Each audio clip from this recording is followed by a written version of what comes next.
We're born into a certain world. It's chosen for us. Some might think it's brutal. I say it's glorious. My father was taken from us on the streets of London. There was a time when nobody would have dared touch this family. I'm gonna make things right, Mum. Sean Wallace himself tasking me to find the guy who killed his father. We are making enemies out of business partners. We've got to find a peaceful solution to this. I'm not interested in peace.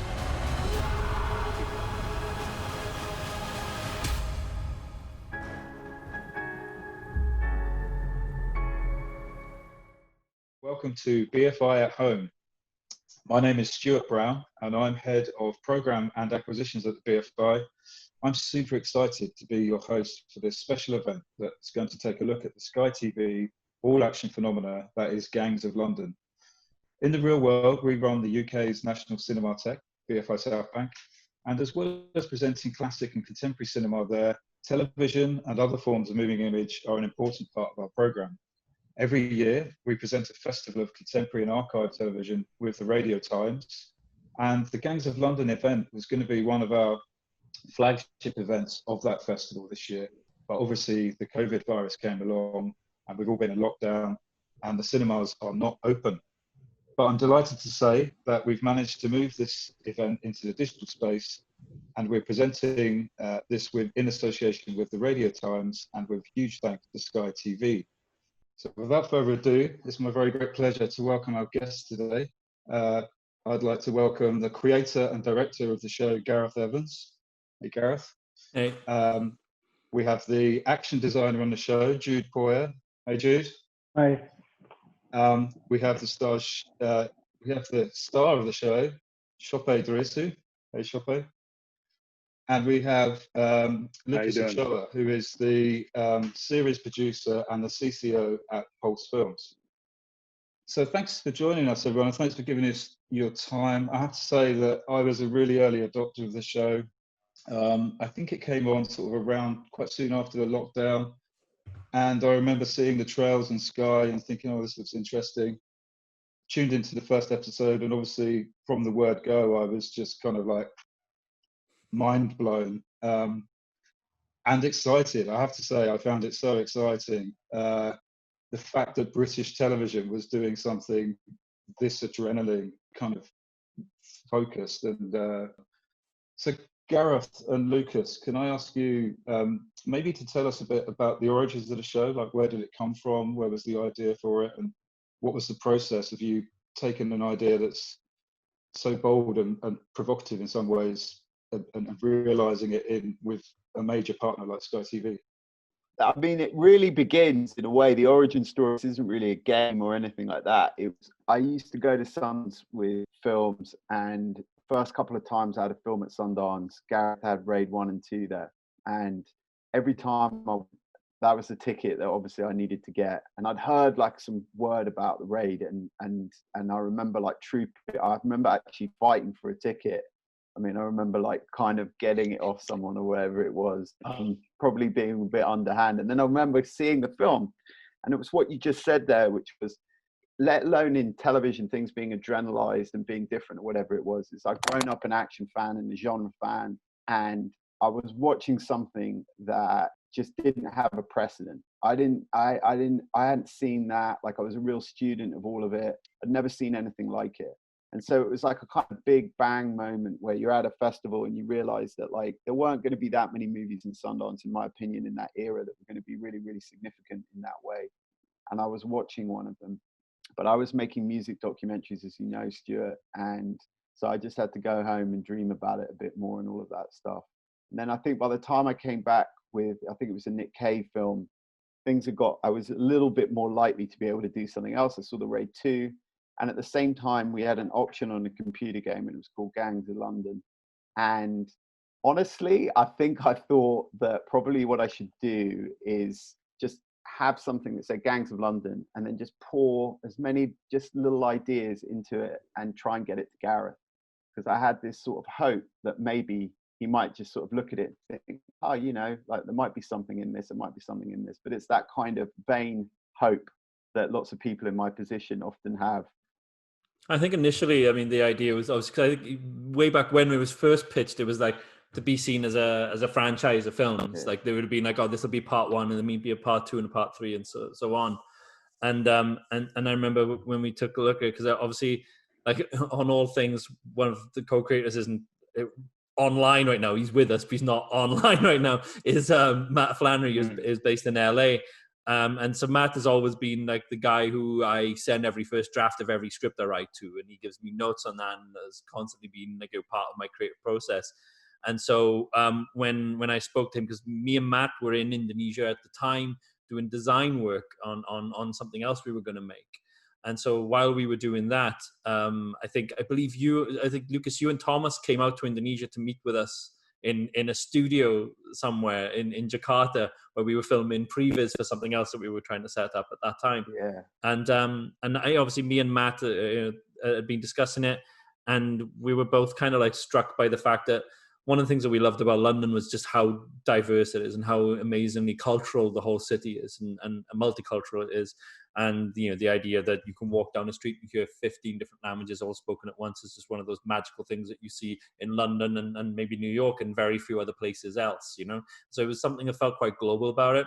And so I think we both felt that in order to do the city justice, in order for us to be able to have as many characters from as many wide backgrounds as we could go for, as what we ended up doing with the show, it couldn't be a film. Because a film would kind of like hem us in. It would kind of force us into a situation where the main characters, the A story, would have to take up at least 2/3 of the runtime, boom, and then you've got 1/3 left to play with, you know, sub characters and side plots. And so we were a bit worried about, you know, how do we do justice to that feeling of the city as a whole, of the character of the city.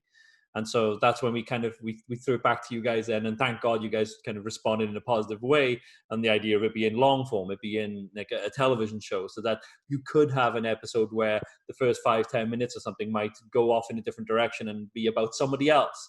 And you know, that episode tells that character story. So like with Ep 3, we got to do that with Lale. And so like that was sort of the I think that was the initial us sort of like flirting together with the idea of how could we get together and make this project a reality then. And just before we look at some of the examples of the intense action sequences that are in the show, I want to bring Sope in here, perhaps, because for me, one of the brilliant things about the show, which really make it work in a way, is the amazing cast. The cast is such a great ensemble of actors and acting talent. So I just want to ask a question to you guys and Sope about the casting process. How did that work? And Sope, particularly, what was your journey into landing the role of Elliot Finch? I suppose I went through the natural process of my agent sending in my name to the casting director, Kelly Valentine Hendry, who deserves a lot of credit for not only the quality, but also the diversity of the cast. She went far afield, as far as I think the actor who plays Besmir comes from Kosovo, you know? That's right. So she really went far afield to bring in the right people for the right roles. So massive shout out to Kelly for that. But yes, they sent me the script, and when I read it the first time, I was sold on it straight away. I knew that when you read a script, you have to use a lot of your imagination to see what it's going to look like. But a lot of that was given for free in the script. It was so rich already from what we were seeing that like definitely wanted to be a part of it in any way that I could. So coming into audition for Gareth, I was super nervous, but he put me at ease straight away because, as I'm sure you can tell already, guy's incredible, you know, and it was really great working with him in the audition room, like playing and stretching and seeing what we could do with the character and the scenes. And I knew straight away that I was going to really enjoy working with him should I be awarded the role. What I was expecting was being put through my paces by Jude and Chris in the fight test afterwards. Gareth and I had an excellent time working the script, and then he's like, okay, cool, enjoy your fight test. And I've been told to wear comfortable clothes, but I had no idea what a fight test was going to look like because I'd never done one before. So I was led down the street and into this different warehouse where I met Jude, Chris, and Andre, who was one of the stunt performers in the series. And I don't know, you stand there meeting in a warehouse with strangers, and you're like, okay, we're gonna fight. How intense is this gonna be? But thankfully, I once again had a really great and excellent time with them, and I think we laughed more than we fought, which was great. And I was happy to be able to impress them enough with my physical skill set, because I've got a super physical background in movement theatre. I've done stage combat as well, and I played a lot of contact sports when I was younger. So I was super comfortable in my body and using it. And I think actually the role of Elliot was a blessing for me, because I was able to unite two things that have been quite separate for a long time. I remember when I was at school, there was the choice: either you played rugby or you did drama, and they conflicted all the time in terms of their time commitments. But to be able to rugby tackle someone on screen even, was a big sort of up you to the teachers who are not allowing me to do both. And you did all of your own sequences and stunts, is that correct? I'd love to say yes, because I really wanted to, but in order to be sensible and for the benefit of the production, I think Gareth and Jude made executive decisions from time to time as to when I wasn't allowed to do certain stunts. And looking back at it, I'm grateful to them, because I'm still here with you today because I didn't do all of them. So I have to shout out Men's Sana Tamakloe, who was my stunt double, and has also been stunt double in projects before. We worked together on The Huntsman's Winter War a few years ago. But yeah, thank you so much to him for putting his body on the line. I think now we'll cut to our first clip. This is an extraordinary fight scene. As Gareth hinted at earlier on, it does go on and go on, as his fight scenes tend to do. And this is a bar fight from episode 1. So can we cut to the first clip, please? The fuck spurs me?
So Jude, maybe we can bring you in here, and Gareth and Sope talk about that sequence and as a kind of general rule of thumb, how you approached fight scenes in Gangs of London.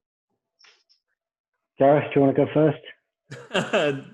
So I guess, as with all things when it comes to action design, everything starts up the central concept of what the location is, what the psychology of the characters are, what's the sort of mood and tone that we're trying to achieve, and within the scene. And so that kind of forms the part of a brief that I would give to Jude, and then also to Chris, I guess, and then before we feed that into the rest of the team, then where we kind of discuss and sit down and just chat about, for that scene in particular, it would be, no, Elliot's just been sucker punched. He's on the floor and he's in pain, and he's getting up, and he's going to have like the forward drive. And we kind of discussed whether he's going to have this forward momentum that's going to take him through. We're going into a pub, so traditional London boozer. I might say to Jude something like, oh, I really want to use an ashtray and I really want to use a dart. Let's figure that out. And then you know, it's kind of like basic stuff. It's like, okay, he's trying to find this one guy who's in the back of the room. They're going to try to get in his way and get him to safety, and then that's what he's got to work his way through. And I think for the pub fight in particular, we'd already seen a location, because I think when we designed it specific to the measurements of that pub. So we were able to make like a cardboard box version of the pub with the barn and the shape of the room. So we had roughly the right dimensions. We knew we weren't going to be trying to put like a camera anywhere that it wouldn't be able to be in a real location. But I think that's sort of like the leaping off point. And then Jude picks up from this part of the conversation, because that's where he would with his team. And I just leave them to go off and figure out all the nice fun punch, kicks, blocks, locks, and stabs. Yeah, I think obviously physical performance and choreography is an important part of what makes an interesting fight sequence. But that's at most 50% of it. So the camera work and the editing, a fight scene can live and die by the camera work and the editing. And also, hopefully, you want to learn something about the characters from the action sequences. So as Gareth touched on, when we design, we won't just talk about the physical sort of stunts or techniques we'd like to see, but the tone of the sequence, the things we might find out about the participants. And then also rhythm is something that's very important to us. And I think of all the fights in gangs, the pub fight is probably the most fun. It's a little bit more knockabout. We learn something about this bullish nature of Elliot, and he's a bit of a tour de force. And I wanted that to come across in the choreography. So like Gareth said, he's driving forward. Now, normally when I do a fight scene, people will use lateral movements. They'll step back to bring their opponent forward. The brief that I gave my team, and particularly Chris Webb, who I work very closely with, is I don't want to see that. I want to see Elliot constantly charging forward. And at one moment, we actually play up to it, and he leans back, but doesn't take a step back, and just uses the range of his punch to nullify an attack. When we go on to maybe another fight sequence, then we will deliberately try to not do the same thing, so that each fight has its own character. And can I ask Jude, when you're dealing with a story like this, where the choreography of the fight scenes are such a huge part of the narrative, and obviously there must be unbelievable levels of health and safety and all of that stuff, so everything is highly rehearsed and choreographed and practiced. How then do you bring it back to feeling as though it's happening off the cuff and it's being improvised and these characters are acting in the moment? Because that must be quite an art. Absolutely. I think preparation is the key, and Gareth and myself can talk in detail about how we prepare these sequences. I'm actually a big fan of preparation. I'm not such a fan of rehearsal, because I think we can all think of fight sequences where the performers, be they actors or stunt performers, have rehearsed that fight to such a degree that it no longer feels like a fight, because they know what attack is coming next. And sometimes you can see them blocking before the punch has even started to be thrown. But for me, it's very important within the realms of the story and the world. And we've just said that this is not the London of reality. It's a heightened world. It should still feel like a fight. And one of the key things that we do, which doesn't just help maintain that integrity, but also helps in all kinds of areas, is we shoot very, very detailed previs of our fight sequences. And basically that means Gareth, the stunt team, and Matt Flannery will be there, and we shoot like a low-tech version of the fights in a rehearsal space with cardboard boxes representing walls and structures. And that's our time to explore different camera moves, different edit points. Gareth refines that to a place where he's happy with it, and then that's the blueprint that we follow on set. So we don't shoot long takes of masters and then leave it to an editor to assemble. It's all done in achievable chunks, and then it's much safer that way, but also the performers can focus on, okay, in this shot, I've got to do movements 1, 2, 3, 4. we'll cut, and then there'll be an overlap. So we'll start with movement 4, do 5, 6, 7, 8, and so on. And it's kind of like the difference between running a kilometer and running 10 100-meter dashes. You can keep the pace up, you can keep the energy up and the momentum. I think also when it comes to the like splitting the shots like that as well, like what Jude was talking about earlier, the reason why it's safer is that you don't have like a stunt guy doing a fall 50 times for all the different coverage of it, because you don't know which version of that fall you're going to take. What we know straight away is like when our guy there is doing the scorpion fall, and his body bends in an unholy way, which I still have no idea how he manages to do. But he's an incredible performer who specializes in that as a movement. When we do a scene like that, I know I go on it for one shot. I don't need it for any other shot other than that. We're never going to have him do that fall for like 3 or 4 other shots that are around it, because I know that's the selling point. That's the shot that sells that piece of movement. And all of those decisions can be kind of like figured out way before we step on set to start filming that thing properly. Okay, so now our next sequence is stars Sope, and it's an axe fight from episode 3.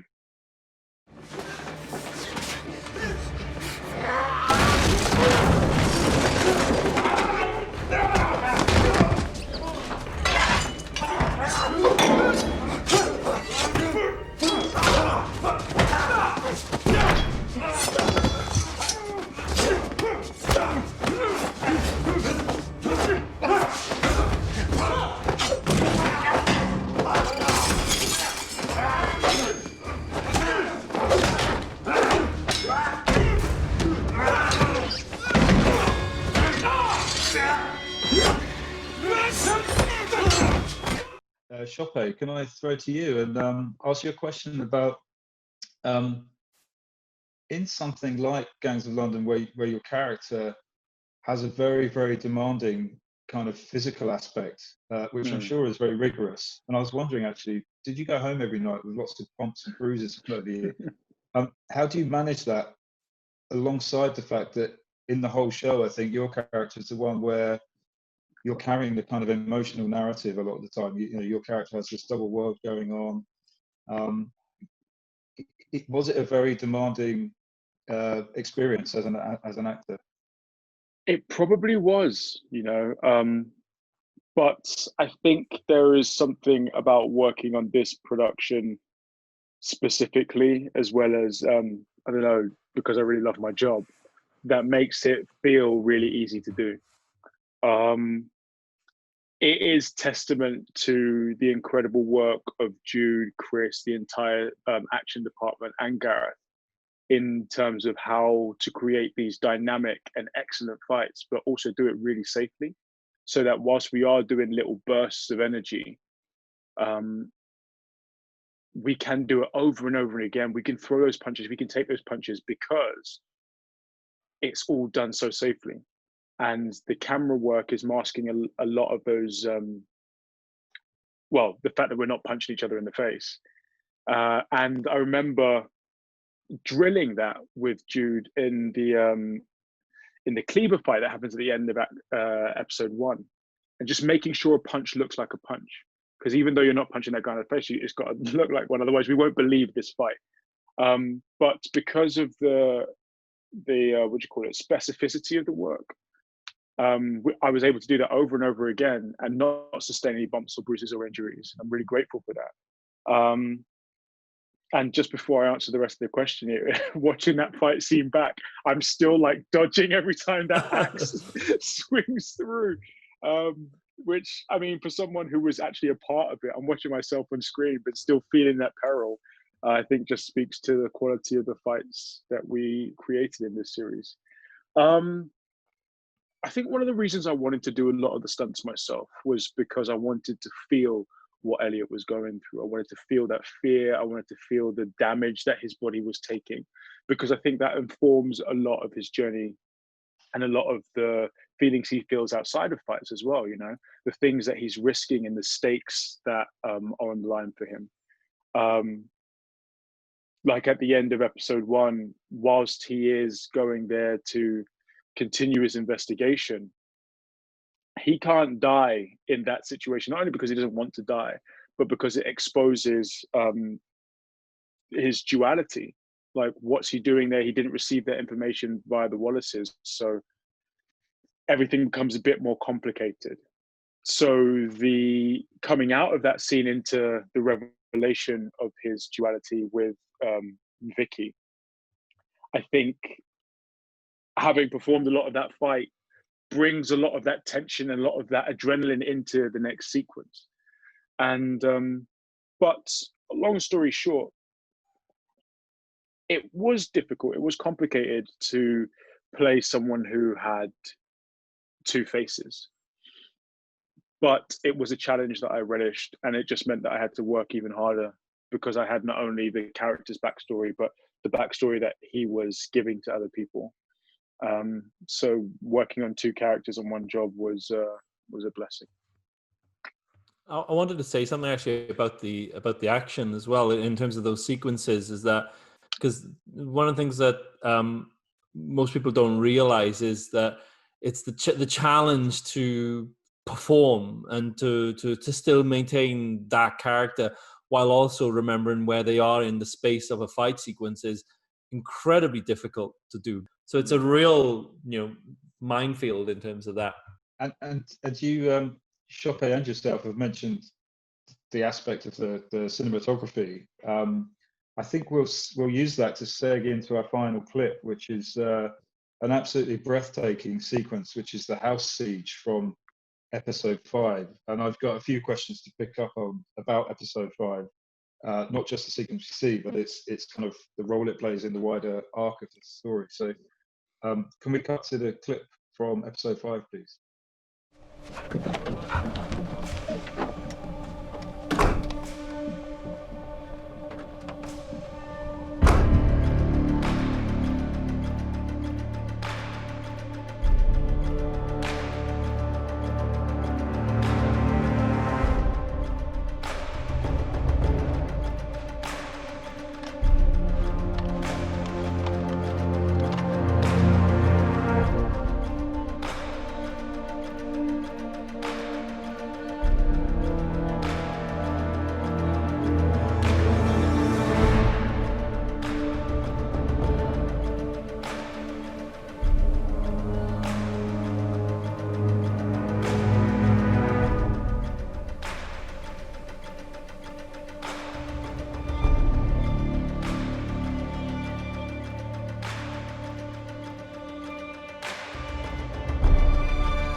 Who are you?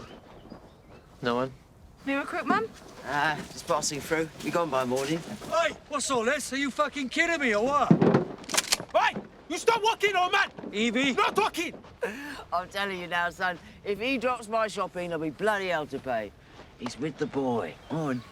Good man. No, you fucking don't. You just drove right past me with these bags. I can just about throw these in that house from here. Where were you when I fucking needed you? Halfway to breaking my fucking neck, huh? Are you his dad? Darren, get back inside. Oi, there's a lot of stock left over. You've been gone over a week. I expect you to shift a lot. No, we couldn't deliver out to Mickey Cartwright. Not going to be able to anytime soon either. Someone torched him in his kiosk. Torched him? Aye. He went up with all his stock. Police were cutting it off before he got there. You! Evie! Oh, I do know something Evie! wrong. Give me the gun! Give me the fucking gun! That's Mikey's metal, and this is my slug. Tell me the truth! Who the fuck did you kill? Evie! Look at me! Look at me! Evie! Tell me! Evie! Who the fuck did you kill? Finn Wallace! So Gareth, can I just ask technical question about cameras and how you work with cameras, and that sequence in particular. When I remember when I was watching it at home, it's just a breathtaking thing. I've never seen that before. I've never seen somebody use a drone, and the idea to use the camera in a way where you're getting ever further away, but you can see what's going to play out. Can you tell us something about that sequence, and then I'll come back and ask you about the episode. So normally I hate drone shots. Normally I don't like them, and when we were doing this, it felt like the only way that we could do this shot, this particular shot, was to do a drone sequence. It was quite complicated to kind of piece together, because actually technically it's 3 different drone shots stitched together as one. So, because we were in 3 different locations shooting 3 different pieces of it. So, you know, the guys outside of the pub, as they're gearing up and start walking away, there was a big long field of sort of grass and stuff like that they could be walking towards. So we knew we could use that as a cut point. So as we're craning up and then coming across, I knew I had tons of grass that we could use and then put an invisible edit there. Then the next bit then was to kind of have Kinney climbing down a mountaintop. Now, obviously, we wanted our actor for real, so we weren't going to put him on a proper cliff or a mountaintop. So there was, just across from where the pub was, there was a little hill where there's a cave-in site area. And so it was a very mild, not steep hill at all, with a little bit of rock face on there. So we just had Mark Lewis-Jones, who plays Kinney and is my spirit animal, do a little sort of like, you know, fake climb down this very sort of like, you know, soft hill. And we just ran the drone over that section. That would be part 2. And in part 2, we would digitally add a cliff face and make it feel like it's more steep, going down to another ground. Part 3 was at the site where we built the house. And where we built the house, we had the big sort of like open landscape there with the big tree line area. And so we knew that if we were... So you built the house from scratch? The house was completely built from scratch, yeah. So from the ground up, you know, Tom Pierce, who was the production designer on this episode, Matt Ganders, the production designer across the whole show, did an amazing job there. When we brought this episode back to Wales, and I worked with Tom Pierce, who did Apostle with me for Netflix. So I knew that if it came to building a house, considering he built a village for us on Apostle, he could definitely build a house. And so he built the house on set there. And so when we ran the drone then over there, it was to pick up Mal with his shopping bags and then the kids on the van and take us all the way across to the front door of the house. And the reason for doing that was because in a way, it was sort of... when it comes to action design, I love the idea of having full understanding of the geography of where we are. And I think that's really important for an audience to be able to follow that in the midst of all the chaos of wherever the action throws at you. You need to know where you are in a room. You don't want to cut something and be like, where am I right now? Where's my center point? And so what that drone sequence did was it told us exactly where everybody was, where all of our main players are going to be positioned. It told us the difference of distance between our Marines and Kinney and Mal and the truck and the house, so that we knew then that in the entire time of that next scene with the conversation between Evie and the kids and Mal, we knew that Kinney was about to arrive. We knew that the mercenaries were just behind him. So it kind of preloaded it with an element of tension. And so it served a purpose in that, but it also gave us that spatial awareness, that geographical sort of understanding of the set and the area. And that comes back from, you know, that's influenced me from Peckinpah with the Wild Bunch. You know, when you watch the end of the Wild Bunch, you've got that long walk that they go on when they step out and then load up and take a walk through the village to get to the sort of the area where the big finale is going to take place. And it's a journey, and it's you're with them every single step they take, you with them. And then when you get there, you get to see, oh, okay, there's a big courtyard here. Oh, there's a bell tower up there. You know, and you understand the map almost of where everything's about to go down. And so by giving that information out, you can then go wild. And I think we did that. You definitely went wild.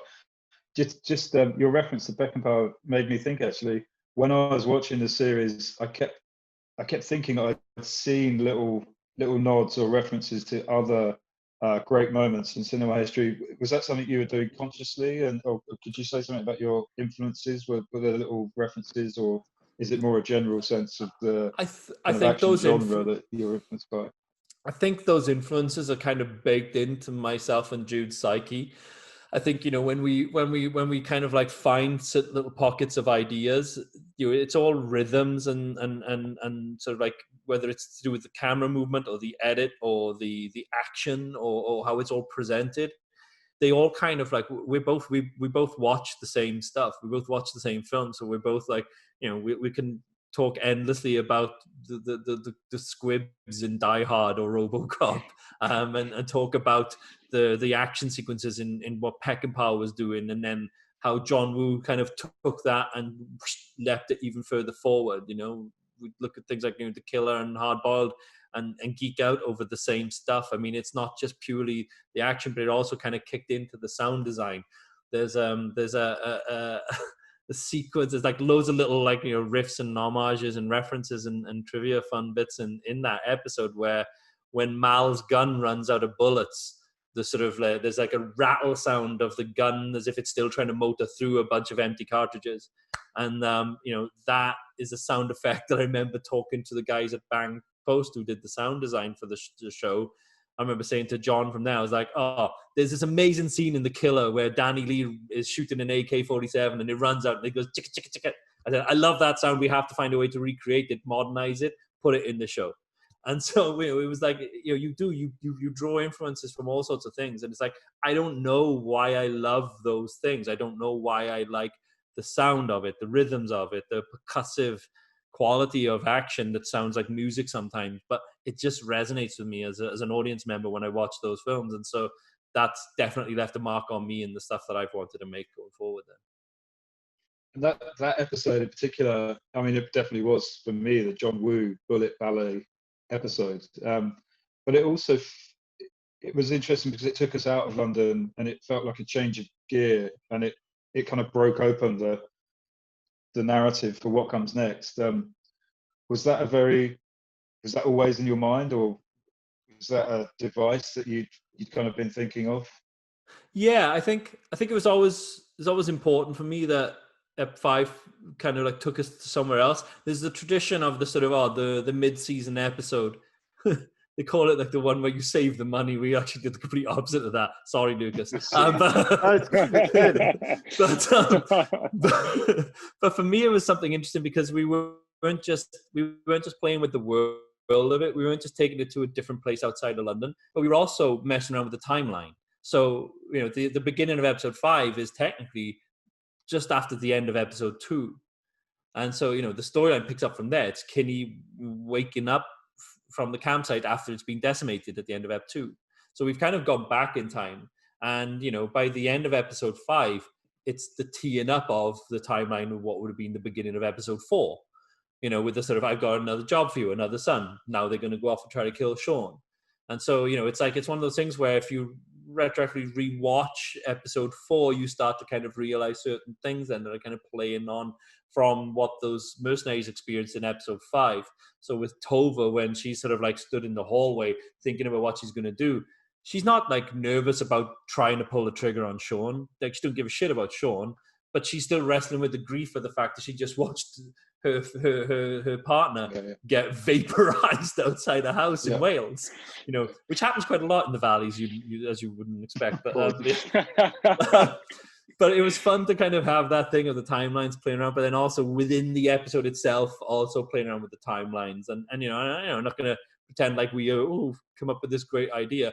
You know, I was hugely influenced by one of the things that I loved about Dunkirk, many things I loved about Dunkirk, but one of those was that idea of, oh, you're going to see something like the upturned blue boat in the middle of the sea. And then you're going to realize there's a scene later on where you see the Marines, the soldiers getting into that boat, and you're like, oh my God, I know what the fate of that boat is. But you're left to figure that out. You're left to kind of put those jigsaw pieces together. So for us, it was like, they're going to drive past this white Land Rover, and 2 scenes later, we're going to see Kinney steal a white Land Rover. You know, we're going to have, like, you know, the dialogue repeated of, you know, the mercenary asking where the toilet is. And then we realize Kinney was there the entire time. So when Mal was looking at that box with the blood stains on it and the ripped up thing, that's the stuff that Kinney'd stolen and then crept into the toilet in order to stitch himself up. So it's like realizing that all these convergent timelines, because I wanted to tell Kinney's story linearly. I wanted to tell Darren's story linearly, but I didn't want it to be, you know, unbalanced by needing to put Kinney's stuff early because that's where the timeline would work, and then Darren's stuff later. I needed to have them both run simultaneously, but that meant fudging the narrative and the timelines of them. Okay, we've got some questions from our audiences. Is how actively involved are you in the construction of the fight choreography? Do you, as an actor, do you play an active role, or do you just kind of follow what Jude's team present to you as the way the fight's going to go? Jude, Gareth, and Chris know a lot more about action choreography than I do. But one of the best parts of working with them was them listening to, firstly, what my body can do, and then also what my concerns or suggestions for the character were. And they made it feel very collaborative, and it was very collaborative. There were some parts of some choreography that they didn't make sense to me in terms of justifying it as the character. And then they were like, okay, that's great. Thank you for that input. Let's see if we can work it. So whilst I can't take any credit for choreography at all, they were super great working with me in terms of making it collaborative and making sure that everything made sense, not only for the camera, for the narrative of the story, but also for the character itself. But yeah, that's the extent of my input into the fight choreography. I think you're selling yourself short there. I'm going to jump in there. So when Sope came onto the show, obviously there'd been an extended action design period, so the fights are pretty well locked in terms of previs. But then when we're teaching Sope to fight, he will interrogate them with sincerity. And it's embarrassing saying this, looking at his face. Some actors do it because they're thinking about their persona, but with Sope, you really feel it is about character. And then when we come to, so we don't change very much, I find, at that point, often because we've already interrogated these scenes and workshopped them as part of our creative process.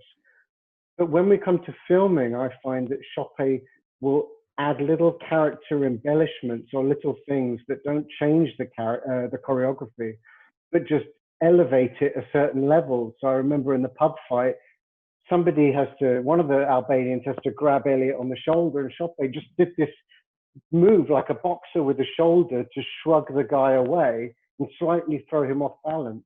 I'd love to take credit for that. I wish I'd thought of that, but that came from him. When we did the fight at the end of episode 1 in the DOS house, there was the choreography, we'd interrogated it, we were happy with it, but art department had conveniently placed this hospital trolley on wheels, and it was there as this big guy with his cleavers coming towards Elliot. So Sope was like, is it okay, guys, if I at least try and use that to slow the guy down? So don't sell yourself short. You did add a lot to these fights. And also, I think you brought a level of integrity to the choreography that I don't think I put there. Like using a mattress to shield yourself from an attacker could look quite comical. But once again, you put yourself in the character's shoes in that situation, and you I don't know if you sort of inceptioned yourself, but you made yourself believe that that's what you would do with the mattress, and I think the audience feels those kinds of things. Gareth, I appreciate it. I was about to come up with the same examples, the shoulder shimmy in the pub fight, the fact that you managed to get that trolley to go perfectly into the cavity of the wall. Even though we did a few takes of that, and you still managed to get it in there. And so, yeah, you did sell yourself short there, Sope. Okay, sure. Well, I think it's time. Time has run out upon us. I feel like we could go on for hours longer, but thanks so much for your time. Thanks for joining us, and thanks for the stories you told. So thanks to Gareth Evans, Jude Poyer, Locus Ochoa, and to Sope Dirisu. I'm a fan of the show. I know that there's millions of us out there who are crossing our fingers and hoping to see Sope on our TVs again, kicking more ass in the future. But thanks so much to the team from Gangs of London. Thank you for having us. The last thing, it's a pleasure. It's a pleasure. Thank you. So if you enjoyed this event, please do keep an eye on our website, on our BFI YouTube channel, or on our BFI homepage online. We've been working harder than ever to bring you programs into your home. If you're able to support us, then we'd be grateful if you could show your support for the BFI by making a donation. You could donate £5 by texting BFI at home to 70085. Text costs £5 plus one standard rate message. If you want to find out where else you can donate, then you can find more information in the description box below. From me and from everyone at the BFI, thank you so much for your support, and see you soon.